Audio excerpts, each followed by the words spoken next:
December 18th, 1944, the frozen Ardennes forest, Belgium. Oberfeldwebel Werner Kleist crouched behind a snow-covered pine tree, his carabiner 98K bolt-action rifle gripped in numbed fingers. Through the morning mist, he could hear the distinctive metallic ping of empty clips ejecting from American rifles somewhere ahead in the tree line. That sound, which German soldiers had learned to recognize across battlefields from North Africa to Normandy, marked the rhythm of a fundamental truth that German infantrymen had been forced to accept through bitter experience. Preparing and narrating this type of story took us long efforts and hard work. So, if you are enjoying the story, please consider subscribing to our channel. Every time Kleist worked his bolt to chamber another round, the American rifleman ahead could fire 8 shots in rapid succession. Every time he pulled back that heavy bolt handle, exposing himself slightly from cover, those Americans could maintain uninterrupted aimed fire at targets. The mathematics of infantry combat had been rewritten by American industrial ingenuity, and the equation left no room for German victory through individual valor or tactical skill. The weapon creating this advantage, the M1 Garand rifle, represented more than technological superiority. It embodied American manufacturing philosophy, engineering maturity, and industrial capacity that Germany simply could not match, regardless of how many brilliant engineers or skilled machinists the Reich possessed. If you're enjoying this deep dive into the story, hit the subscribe button and let us know in the comments from where in the world you are watching from today. The story of how German soldiers came to understand American firepower superiority begins not with prisoners examining captured rifles in camps, but with combat experiences across multiple theaters, where German troops faced overwhelming disadvantages that extended far beyond individual weapon capabilities. These combat encounters, combined with post-capture experiences witnessing American productive capacity firsthand, forced German soldiers to confront an uncomfortable reality about relative national industrial power and its decisive role in modern warfare. October 1936. Springfield Armory, Massachusetts. The United States Army officially adopted the M1 Garand rifle as its standard infantry weapon, making America the first and only nation to equip its military with a semi-automatic rifle as standard issue. The decision reflected confidence in both American industrial capacity to produce these sophisticated weapons in required quantities and American manufacturing expertise to maintain consistent quality across mass production. John Garand, a French-Canadian immigrant who had moved to the United States at age 11, designed the rifle that would bear his name through decades of patient development work at Springfield Armory. Born on the 1st of January, 1888, in Saint-Rémy, Quebec, Garand had learned machining and manufacturing skills working in textile mills before joining Springfield Armory as a civilian engineer in 1919. The M1 represented the culmination of developmental work stretching back through the 1920s and early 1930s, as American ordnance designers struggled to create a reliable semi-automatic rifle that could withstand combat conditions while remaining manufacturable at industrial scale. Earlier experiments by various designers had produced weapons that were either too heavy, too fragile, too complex to manufacture, or insufficiently reliable for military service. Garand's design employed a gas-operated system with a long-stroke piston positioned beneath the barrel. When the rifle fired, propellant gases bled through a port near the muzzle into a gas cylinder, driving the operating rod rearward. This rearward motion unlocked the rotating bolt, extracted the spent cartridge case, cocked the hammer, and compressed the operating rod spring. As the spring expanded, it drove the bolt forward, stripping a fresh cartridge from the 8-round en-bloc clip, chambering it, and locking the bolt ready for the next shot. The entire cycle occurred automatically between trigger pulls, allowing the rifleman to maintain sight picture and firing position without manually operating a bolt action. This seemingly simple advantage fundamentally transformed infantry firepower at the individual soldier level, multiplying effective fire rate by factors of 3 to 5 compared to bolt-action rifles under realistic combat conditions. The rifle chambered the .30-06 Springfield cartridge, a powerful rimless bottleneck cartridge that American forces had adopted in 1906 and had proven effective in the First World War. Using existing ammunition simplified logistics and allowed the military to utilize existing stockpiles of millions of rounds rather than developing, testing, and manufacturing an entirely new cartridge type. The Monet weighed 9.5 pounds unloaded, measured 43.5 inches in overall length, and featured a 24-inch barrel with 4-groove rifling. The walnut stock provided durability and acceptable weight, though it made the rifle somewhat heavy by later standards. The weight, however, helped absorb recoil from the powerful 30-06 cartridge, making the weapon more controllable during rapid fire. Initial production proceeded slowly, with Springfield Armory delivering its first production rifles in September 1937. By January 1941, production had reached 600 rifles per day. When Japan attacked Pearl Harbor in December 1941, bringing America fully into the Second World War, Monet production accelerated dramatically to meet military demands across multiple theaters. Winchester. Repeating. Arms received contracts to supplement Springfield Armory's production, and by war's end, approximately 4 million Garands had been manufactured. At peak production, Springfield Armory alone produced approximately 4,000 rifles per day, demonstrating American industrial capacity to manufacture sophisticated weapons in quantities German industry could not approach. The Monet's en-bloc clip loading system distinguished it from most other rifles. Rather than loading individual cartridges or using detachable box magazines, the Garand used metal clips holding 8 rounds that inserted into the receiver from above. When the last round fired, the clip automatically ejected with a distinctive metallic ping, allowing immediate insertion of a fresh clip without manually removing spent magazines. This system proved simpler and more reliable than detachable magazines, though it made topping off a partially full rifle difficult. In combat, the trade-off favored reliability and manufacturing simplicity over tactical flexibility in partial reloading. American ordnance designers prioritized creating a system that worked consistently under field conditions, rather than optimizing for every possible tactical scenario. The rifle's semi-automatic operation required more sophisticated manufacturing than bolt-action designs, but American automotive industry experience provided the necessary expertise. Engineers at companies like General Motors, Ford, and Chrysler understood mass production of complex mechanisms with tight tolerances, and this knowledge transferred directly to military rifle manufacturing when war production demands intensified. By mid-1944, American infantry units deploying to combat theaters carried Monet Garands as their standard weapon, giving every American rifleman firepower advantages that German soldiers could not match regardless of training or tactical skill. This advantage proved decisive in countless small unit engagements, where rapid, accurate fire determined outcomes. June 6, 1944. Omaha Beach, Normandy, France. American soldiers of the 1st Infantry Division and 29th Infantry Division waded through surf and crossed beaches under heavy German fire. Those who survived the initial chaos and reached positions where they could return effective fire discovered the Mone's critical advantage under combat stress. While German defenders worked bolt actions between shots, exposing themselves to fire while chambering fresh rounds, American riflemen could maintain continuous aimed fire, suppressing German positions more effectively and allowing American units to maneuver despite being caught in unfavorable terrain with limited cover. The firepower differential became even more pronounced as American forces moved inland and encountered German infantry in hedgerow country and forest fighting. In these close-range engagements, the ability to fire 8 rapid shots without working a bolt often determined which soldiers survived contact and which did not. December 1944. The Ardennes Forest, Belgium and Luxembourg. German forces launched their last major offensive on the Western Front, attacking through the thinly held American lines in the Ardennes region.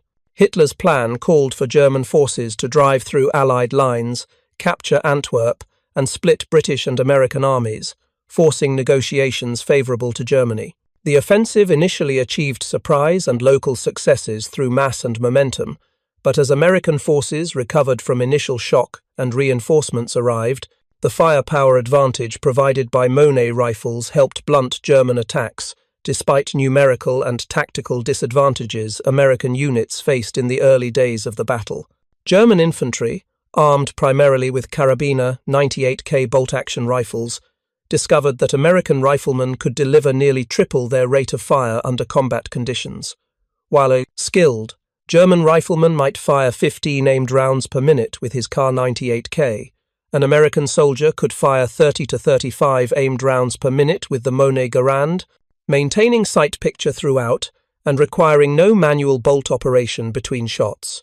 This disparity proved particularly deadly in meeting engagements and hasty defense scenarios, where rapid initial fire often determined tactical outcomes. German soldiers who survived engagements with American infantry units universally reported the overwhelming volume of accurate fire American positions could deliver, making German tactical advances extraordinarily costly, even when German units possessed local numerical superiority. The Karabiner 98K had served German forces since 1935, when it replaced earlier Mauser rifles as the Wehrmacht's standard infantry weapon. A shortened version of the earlier Gewehr 98 design from 1898, the Kar 98K featured excellent accuracy, robust construction, and reliable performance under harsh conditions. The rifle chambered the 7.92 by 57 mm Mauser cartridge, a powerful round with effective range comparable to the American 30-06. At 9 pounds weight and 44 inches overall length, the Kar 98K had similar dimensions to the M1 Garand. Both rifles used similar ammunition power levels, and both could engage targets effectively at ranges exceeding 500 meters under ideal conditions. The critical difference lay not in ballistic performance or inherent accuracy, but in operating system design and manufacturing philosophy. The Kar 98K employed a manually operated rotating bolt action, requiring the shooter to lift the bolt handle, pull it rearward to extract the spent case, push it forward to chamber a fresh round from the 5-round internal magazine, and rotate it down to lock before firing. Again, this manual operation demanded that riflemen remove their right hand from firing grip, break their sight picture, and execute 4 distinct mechanical operations between shots. Under combat stress, with cold or injured hands, wearing gloves, or in darkness, these manual operations slowed rate of fire substantially and introduced opportunities for errors that could render the weapon temporarily inoperable. German military training emphasized precise bolt operation, and many German soldiers became quite proficient at rapid bolt manipulation through extensive practice. Even highly skilled riflemen, however, could not match the sustained fire rate of semi-automatic weapons that eliminated manual operations entirely between trigger pulls. Germany had developed semi-automatic rifles during the war, including the Gewehr 43, a gas-operated semi-automatic rifle that entered limited production in 1943. This weapon offered performance comparable to the M1 Garand, but German industry never produced sufficient quantities to replace bolt-action rifles as standard infantry weapons. Germany manufactured approximately 400,000 Gewehr 43 rifles during the entire war, while America produced over 4 million M1 Garands.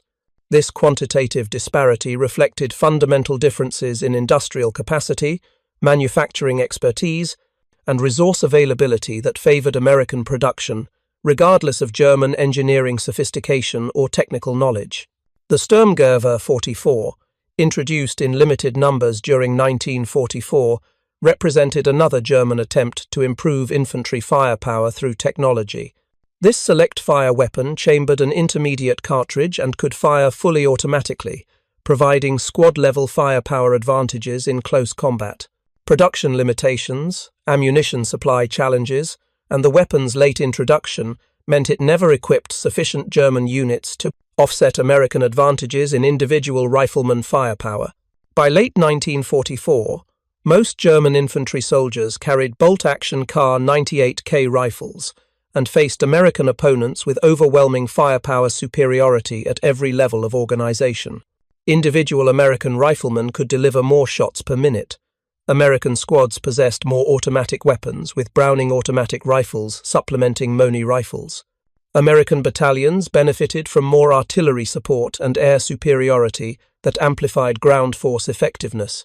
German tactical doctrine emphasized defensive positioning, careful use of machine guns to provide base of fire, and coordinated maneuver to achieve local superiority. These tactics, however effective when properly executed, could not overcome sustained firepower disadvantages when facing American units that could bring more bullets onto target in shorter time periods across all engagement ranges. January 1945. German. Prisoners captured during the Battle of the Bulge began arriving at processing centres in Belgium and France before transport to prison camps further from the front lines. These soldiers, many of them veterans of Eastern Front combat, who had recently been transferred west, possessed extensive combat experience against Soviet forces and could compare American military capabilities against those of other Allied armies.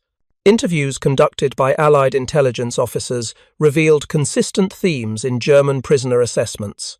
American firepower, particularly artillery support and air superiority, exceeded anything German forces could counter effectively.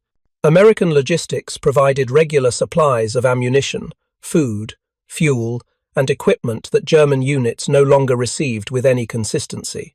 American equipment generally proved more reliable and easier to maintain than comparable German systems. Most significantly for understanding relative industrial capacity, nearly every German prisoner remarked on the sheer quantity of American military equipment they had observed. The number of trucks, the abundance of artillery pieces, the volume of ammunition expended, the regular replacement of damaged equipment, all indicated productive capacity that Germany could not match even before strategic bombing had degraded German industry. Some German prisoners had opportunities to examine captured American equipment during the battle, including M1 Garand rifles taken from American casualties or prisoners.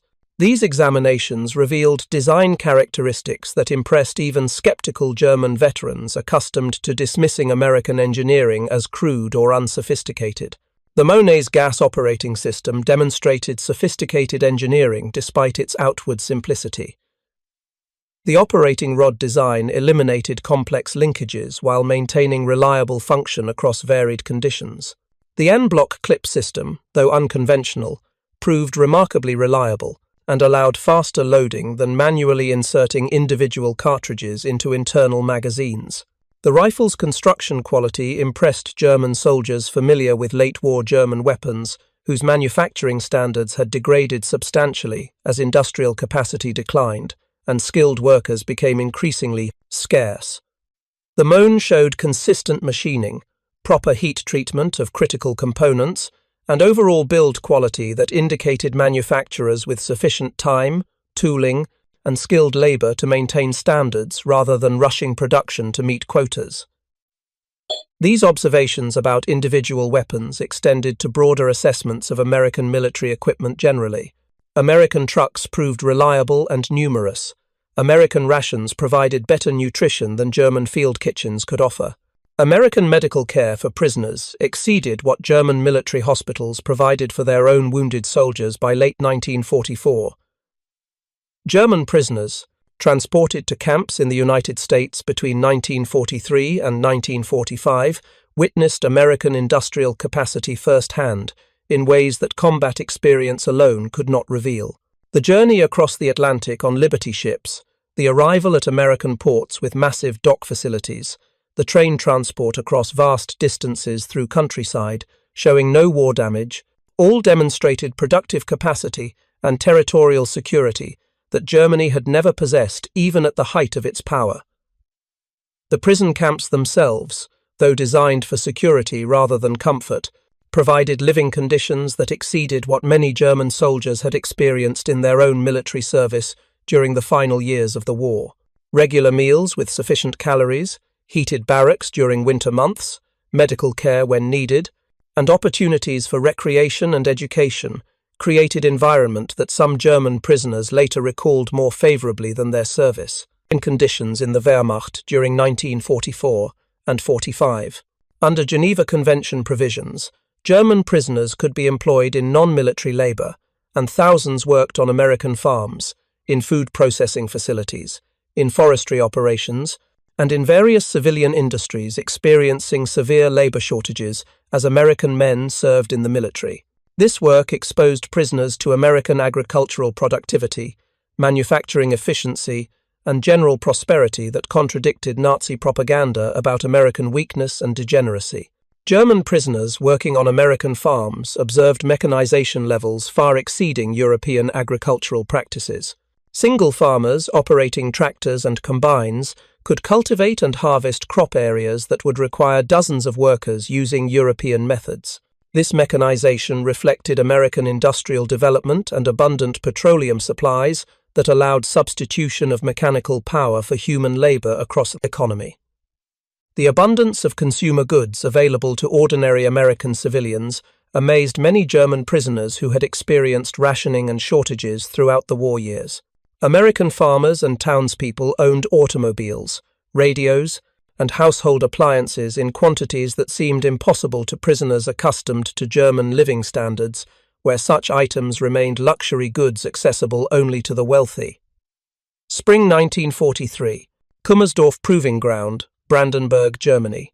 German weapons testing facilities evaluated captured Allied equipment through systematic examination programs designed to identify strengths, weaknesses, and potential tactical counters.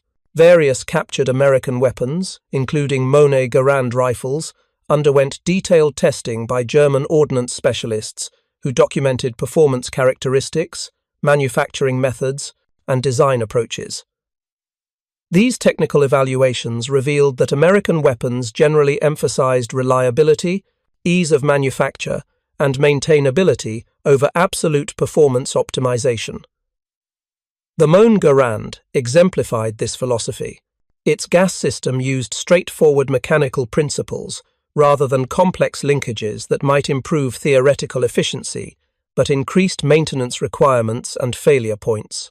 The rifle's tolerances allowed reliable function with moderate fouling or environmental contamination.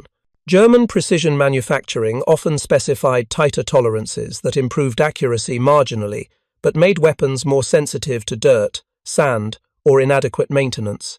American designers built in margins that sacrificed some theoretical performance for practical reliability under field conditions. The manufacturing methods visible in the M1's construction indicated production by companies with deep expertise in mass manufacturing of complex mechanisms. The precision of machining, quality of metal finishing, and consistency of assembly suggested manufacturers who could maintain quality standards across high-volume production. This capability reflected American automotive industry experience that Germany lacked at comparable scale. German weapons manufacturers excelled at designing sophisticated systems and producing limited quantities of high-quality weapons using skilled craftsmen and precision tooling. American manufacturers excelled at designing systems suitable for mass production by semi-skilled workers using automated machinery and modern quality control methods. Both approaches had merit in different contexts, but modern industrial warfare favored volume and reliability over ultimate performance refinement. The Garand's 8-round capacity provided tactical advantages over 5-round bolt-action rifles, but less capacity than 20-round detachable magazines on some contemporary weapons. American designers chose the N-block clip system for reliability and manufacturing simplicity, rather than pursuing larger capacities that would require more complex magazine systems prone to feeding failures or requiring more sophisticated manufacturing. This trade-off reflected practical engineering judgment that prioritized getting reliable weapons into soldiers' hands in large numbers over creating theoretically optimal designs that might prove difficult to manufacture or unreliable under field conditions.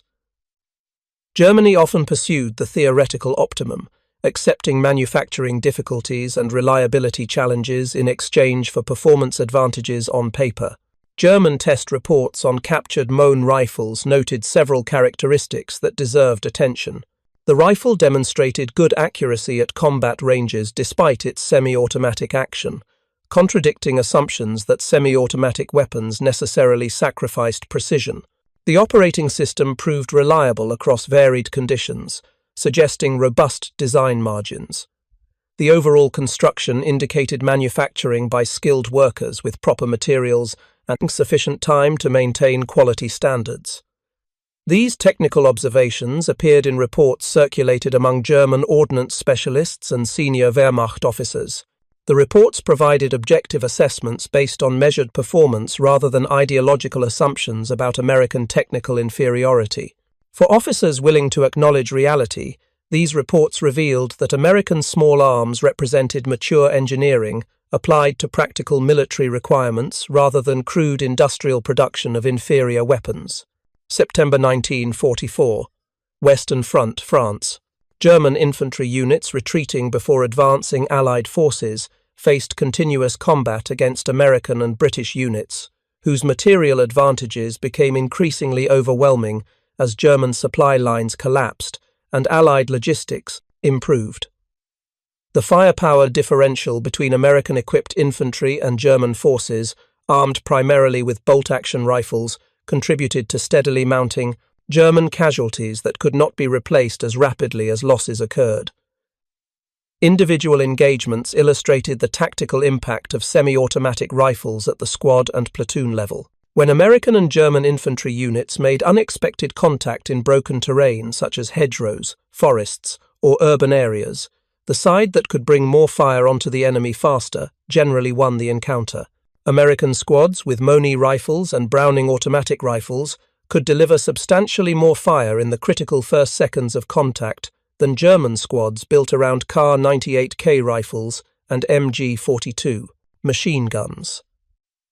This advantage proved particularly important in meeting engagements where neither side occupied prepared positions or enjoyed fire superiority from advantageous terrain. In these situations, the force that could deliver more rounds onto target in the opening moments often suppressed enemy fire sufficiently to maneuver or disengage, while the slower-firing force took casualties before establishing effective return fire.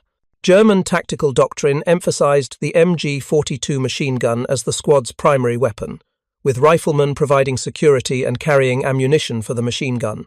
This doctrine worked effectively when German units could establish positions and employ the machine gun's exceptional rate of fire to dominate battle space. In fluid combat situations without prepared positions, however, American squads with multiple semi-automatic rifles often proved more flexible and brought comparable firepower to bear more quickly. The comparison between weapons systems must account for tactical employment and operational context, rather than examining individual weapons in isolation. The M1 Garand's advantages became decisive primarily when American forces could exploit superior mobility provided by abundant motor transport, superior logistics that ensured adequate ammunition supplies, and superior artillery and air support that prevented German forces from establishing advantageous defensive positions. Nevertheless, at the most fundamental level of individual combat between soldiers, the American rifleman with an M1 Garand possessed measurable advantages over the German rifleman with a Kar 98K. These advantages included faster rate of fire, ability to maintain sight picture between shots, reduced physical exertion required to operate the weapon, and larger magazine capacity before requiring reload. German soldiers who survived combat against American infantry units universally acknowledged American firepower superiority.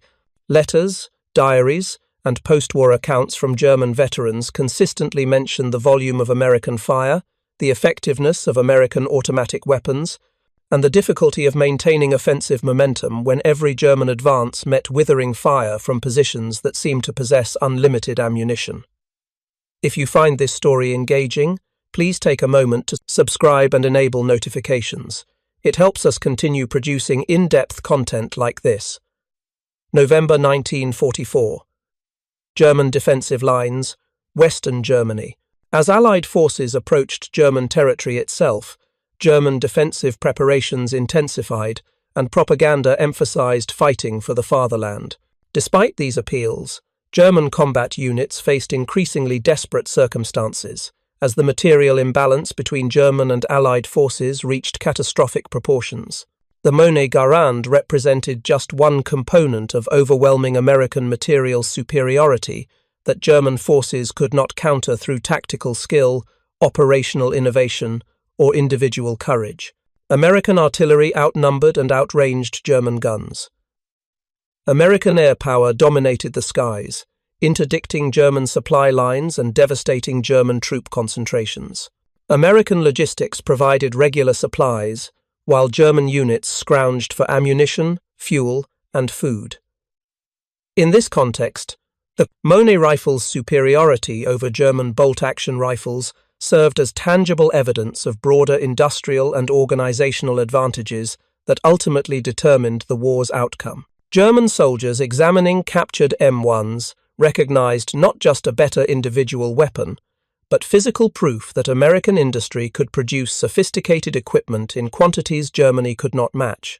The rifle's construction quality particularly impressed German soldiers familiar with late-war German weapons whose standards had degraded substantially. By 1944, German small arms showed evidence of manufacturing shortcuts necessitated by material shortages, labor quality problems, and production pressure to meet quotas. Stamped parts replaced machined components where possible. Surface finishes grew rougher. Quality control became less consistent as experienced inspectors were conscripted or reassigned. American weapons showed no such degradation. M1 rifles produced in 1944 maintained the same quality standards as those manufactured in 1942, indicating manufacturers with stable access to materials, skilled labor, and production capacity to maintain standards rather than compromising quality to increase output. This consistency reflected economic security and industrial depth that Germany fundamentally lacked. March 1945, German prisoners arriving at camps in the United States. By spring 1945, approximately 350,000 German prisoners were held in approximately 500 camps across the United States. These prisoners represented cross-sections of German military service, from Afrika Korps veterans captured in Tunisia during 1943 to soldiers captured during the Battle of the Bulge and the final fighting in Western Germany during early 1945. The prisoner experiences in American camps varied based on location, camp administration, and individual prisoner attitudes. Some camps maintained strict discipline and minimal interaction between prisoners and American civilians. Other camps employed prisoners in agricultural labor, where they worked alongside American farmers and developed relationships that sometimes continued after the war through correspondence. Preparing and narrating this type of story took us long efforts and hard work, so if you are enjoying the story, please consider subscribing to our channel. Despite variations in specific conditions, German prisoners generally received treatment complying with Geneva Convention requirements. They received adequate food, medical care when needed, housing appropriate to climate, and opportunities for recreation and education.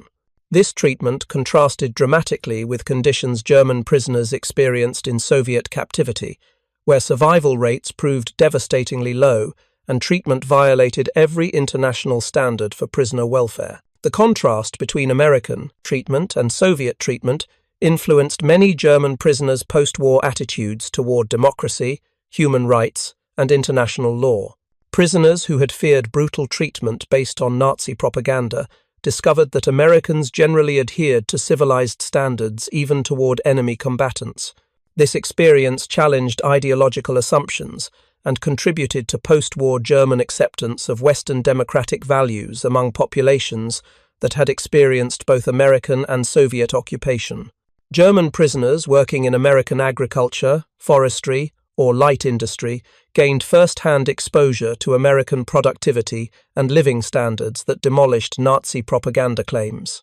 The abundance of food, the mechanization of agriculture, the prosperity of ordinary Americans all contradicted narratives about American weakness or decadence that German propaganda had promoted throughout the war years. Some German prisoners obtained access to American newspapers and magazines that provided unfiltered information about the war's progress and conditions in Germany. Reading accounts of German cities destroyed by strategic bombing, learning about concentration camp liberations, and following news of Soviet advances from the east forced prisoners to confront realities that German official communications had concealed or misrepresented. The combination of direct observation of American material abundance, exposure to uncensored information about the war, and time for reflection in relative safety allowed many German prisoners to reassess their understanding of the conflict and Germany's position. While hardcore Nazi believers remained committed to ideology despite contrary evidence, many ordinary soldiers recognized that Germany had fought opponents with overwhelming material advantages that German leadership had either failed to recognize or had concealed from the German people. The M1 Garand rifle, which some prisoners had encountered in combat and others, examined after capture, served as physical evidence of these material advantages. The rifle's sophisticated design, quality construction, and mass production in millions of units demonstrated industrial capabilities that exceeded German capacity in key respects, despite Germany's reputation for engineering excellence and manufacturing precision. April 1945. The collapse of German resistance across all fronts accelerated as Allied forces advanced from west and east toward Berlin. German military units disintegrated through combat losses, desertions, and simple disorganization, as command structures broke down and logistics ceased functioning entirely. In this chaos, hundreds of thousands of additional German soldiers fell into Allied captivity, overwhelming processing systems designed for much smaller prisoner flows. These late-war prisoners included many younger soldiers with minimal training and limited combat experience, conscripted in Germany's desperate final attempts to replace catastrophic losses on both eastern and western fronts. Unlike earlier prisoners who had served in elite units with extensive combat experience, these young soldiers often possessed little ideological commitment and recognized that Germany's defeat was inevitable, regardless of propaganda claims about wonder weapons or miraculous reversal of fortune. Interviews with late-war prisoners revealed widespread understanding among German troops that Germany had lost the war months or even years earlier, but continued fighting due to fears of Soviet vengeance, lingering faith in leadership, or simple lack of alternatives. Many soldiers expressed relief at capture by Western allies rather than Soviet forces, recognizing that American or British captivity offered vastly better survival prospects than Soviet prisoner status.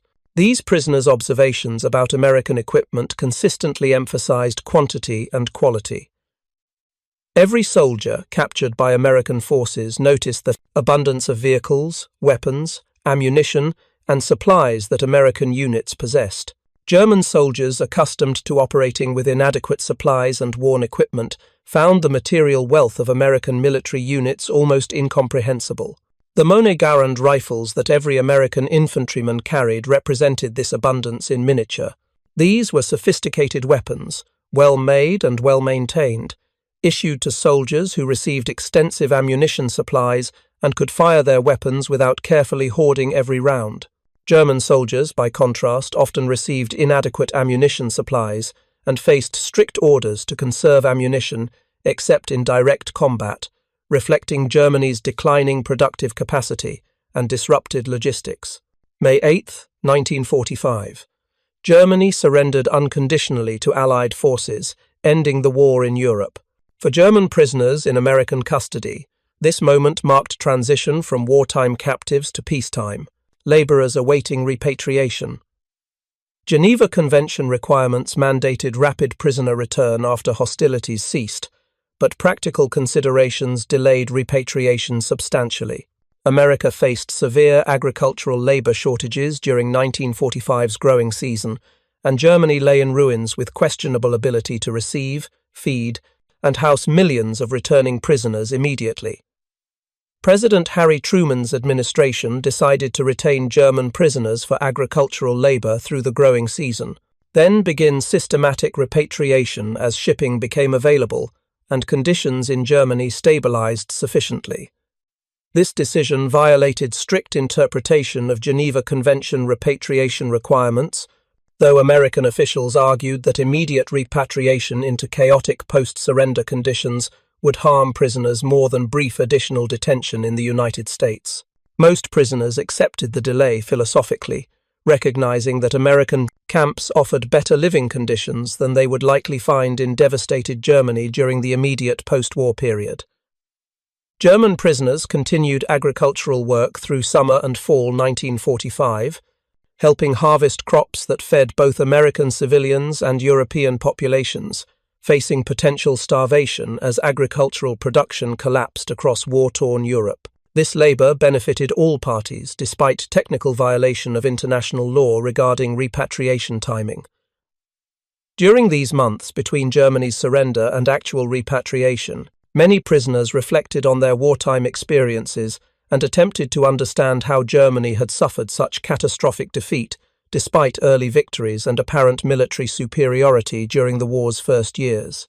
The explanations varied based on individual perspectives and political beliefs, but nearly all acknowledged that Allied material advantages had proved decisive once initial German operational victories failed to produce strategic decision. The United States' entry into the war following Pearl Harbor had fundamentally altered the strategic balance by adding American industrial capacity to Allied resources.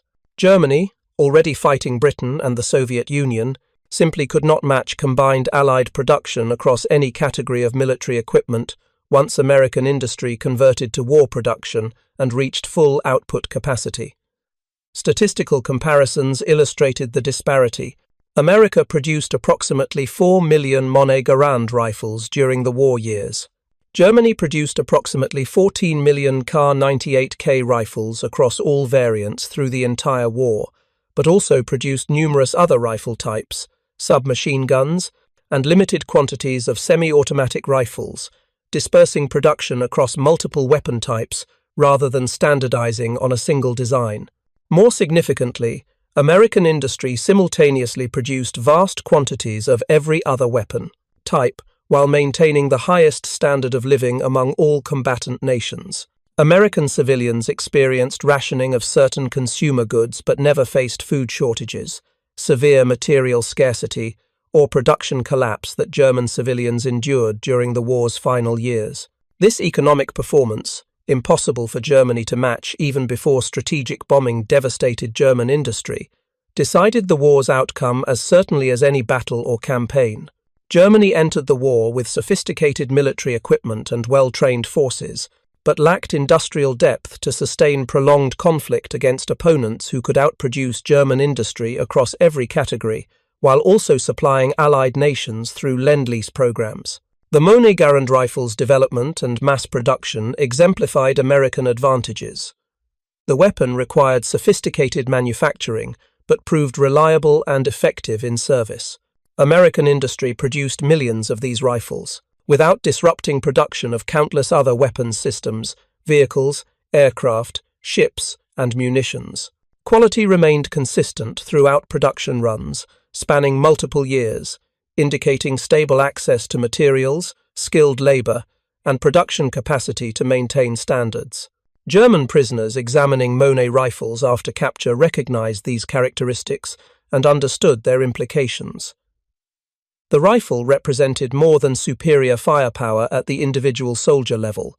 It embodied industrial maturity, manufacturing expertise, and economic capacity that Germany fundamentally lacked despite its engineering traditions and technical knowledge. June 1946. German prisoner repatriation proceeded through summer 1946 as shipping became available, and reception facilities in occupied Germany reached capacity to process returnees. Prisoners departed American camps with mixed emotions, eager to reunite with families but apprehensive about conditions they would find in occupied and devastated Germany. The repatriation process required extensive organization as hundreds of thousands of prisoners needed transport from camps distributed across the American continent to ports on both coasts for loading onto ships bound for Europe. The logistics involved demonstrated American organizational capabilities that had supported global military operations throughout the war years. Many prisoners had developed relationships with American guards, camp administrators, or civilian employers that complicated their departure. Some prisoners maintained correspondence with American families for years after repatriation, exchanging letters and photographs that documented post-war reconstruction efforts and personal recovery from wartime trauma. These continuing relationships reflected the generally humane treatment German prisoners received in American custody, treatment that contrasted sharply with conditions prisoners experienced under Nazi Germany's custody or in Soviet camps. This differential treatment influenced post-war German attitudes and contributed to relatively smooth integration of Western Germany into democratic institutions during occupation and Reconstruction years. The experience of examining American military equipment, living in American camps, and observing American society convinced many German prisoners that democracy, rule of law, and respect for individual rights produced stronger societies than authoritarian systems, regardless of those systems' claims to superior efficiency or ideological correctness. This realization, gained through personal experience rather than propaganda or abstract argument, helped facilitate German acceptance of democratic governance during post-war Reconstruction. General George S. Patton's famous assessment that the M1 Garand represented the greatest battle implement ever devised captured American pride in the weapon but understated its broader significance. The Garand proved important not primarily through superior ballistic performance or individual weapon characteristics, but through representing American industrial capacity to produce sophisticated weapons in massive quantities while maintaining quality standards. The rifle demonstrated that American industry could successfully transition from civilian to military production, apply automotive manufacturing expertise to weapons production, and sustain output at levels exceeding all other combatant nations while simultaneously maintaining civilian prosperity. These capabilities, more than any individual weapon system's technical specifications, determined the Second World War's outcome. German soldiers who encountered M1 rifles in combat, examined captured examples, or reflected on comparative industrial capacity during prisoner detention came to recognize these realities through direct experience. Their admission that Germany had lost the war reflected not sudden revelation but gradual recognition that Germany had fought opponents with overwhelming material advantages that German military skill and tactical innovation could not overcome. The war demonstrated that modern industrial conflict required more than technical knowledge, military tradition, or tactical proficiency. Victory demanded industrial capacity to produce military equipment in required quantities, economic stability to sustain production over multiple years, access to critical raw materials, and political systems that maintained civilian morale despite wartime sacrifices. America and its allies possessed all these prerequisites. Germany, despite early advantages and sophisticated military capabilities, lacked the industrial depth to prevail, once early victories failed to produce decisive strategic results. The M1 Garand rifle served as physical manifestation of these fundamental disparities. Every American soldier carried sophisticated semi-automatic weapons that German industry could not, produce in comparable quantities despite possessing equivalent technical knowledge. This simple fact, visible in every combat encounter and every examination of captured equipment, illustrated broader truths about relative national power that ultimately determined the war's outcome. Korean War experiences further validated the M1's design excellence and American manufacturing quality. During fighting in Korea from 1950 to 1953, the Garand proved remarkably resistant to extreme cold conditions that rendered many other weapons inoperable. Army historian S.L.A. Marshall reported that of all infantry weapons, the M1 appeared least sensitive to heavy frost, extreme cold, and icing conditions that plagued the Korean peninsula during winter months. This cold weather reliability reflected robust design margins and quality manufacturing that produced weapons capable of functioning under conditions exceeding original design specifications. German weapons, often designed to very tight tolerances for optimal performance under ideal conditions, frequently proved more sensitive to environmental extremes than American weapons designed with generous margins for unexpected conditions. The M1 remained America's standard infantry rifle until 1958, when the M14 replaced it. The M14 essentially represented an evolved Garand, using similar operating principles with modified magazine system accepting 20-round detachable boxes rather than 8-round en-bloc clips. This evolutionary development demonstrated the fundamental soundness of Garand's original design principles. Surplus Mohn rifles were provided to American allies worldwide during the Cold War, seeing service with South Korean, West German, Italian, Japanese, Danish, Greek, Turkish, Iranian, South Vietnamese, and Philippine forces, among many others. Some countries maintained M1s in service into the 1970s, testament to the weapon's reliability and effectiveness 3 decades after its introduction. The rifle's influence extended beyond direct military service to broader implications for infantry weapon development.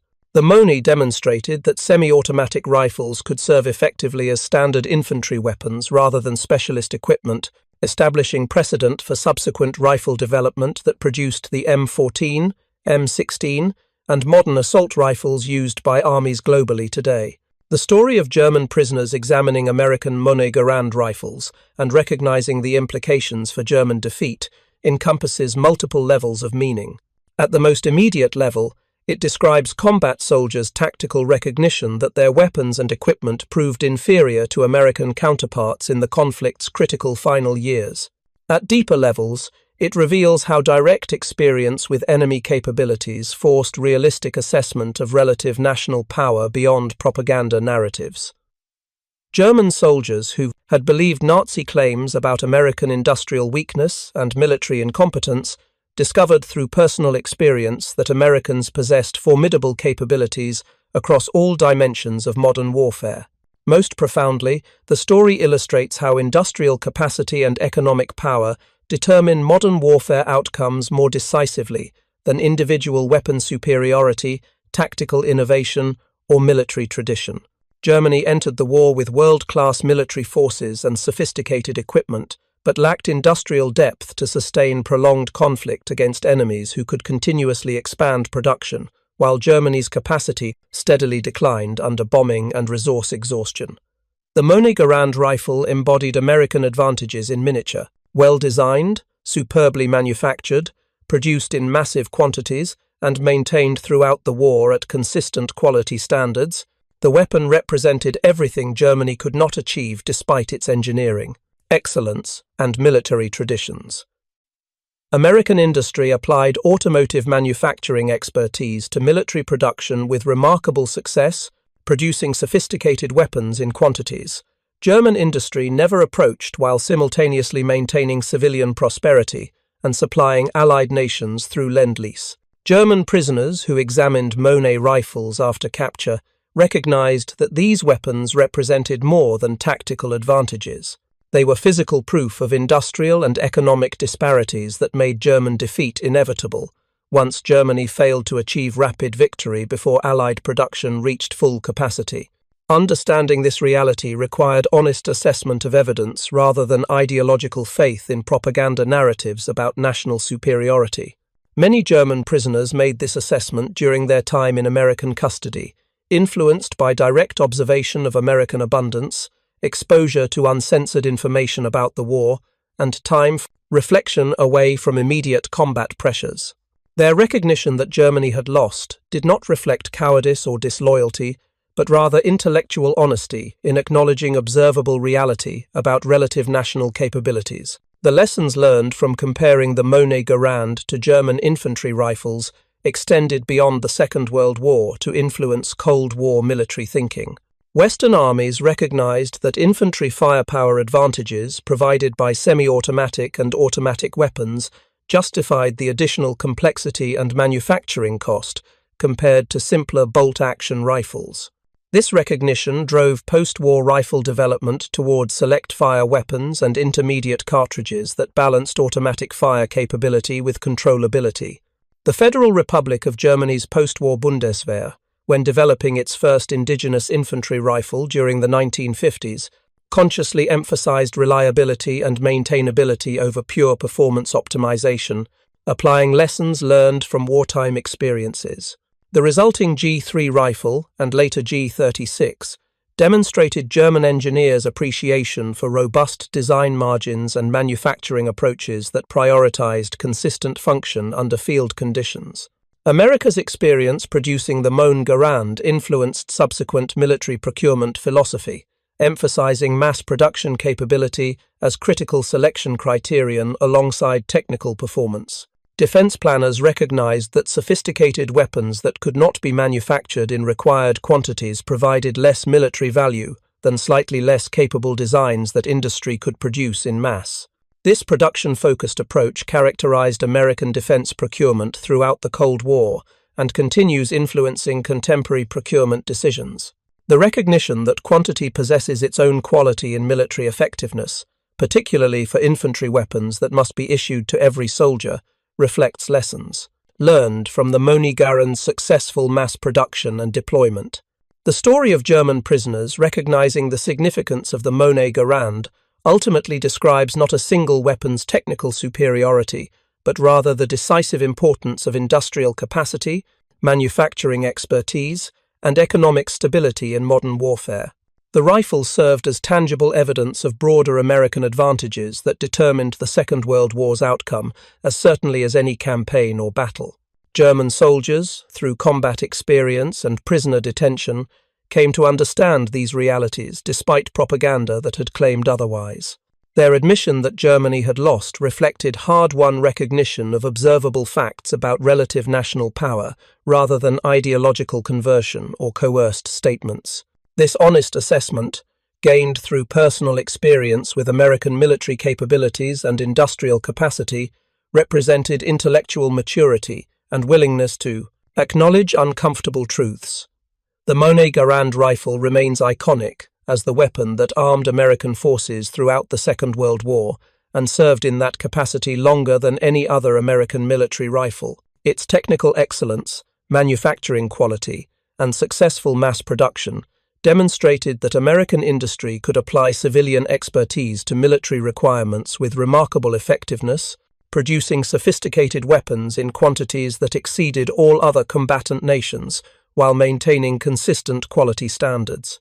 Most significantly, the Garand proved that superior individual soldier equipment, when produced in sufficient quantities and supported by adequate logistics, provides decisive tactical advantages that accumulate across countless small unit engagements to produce strategic effects.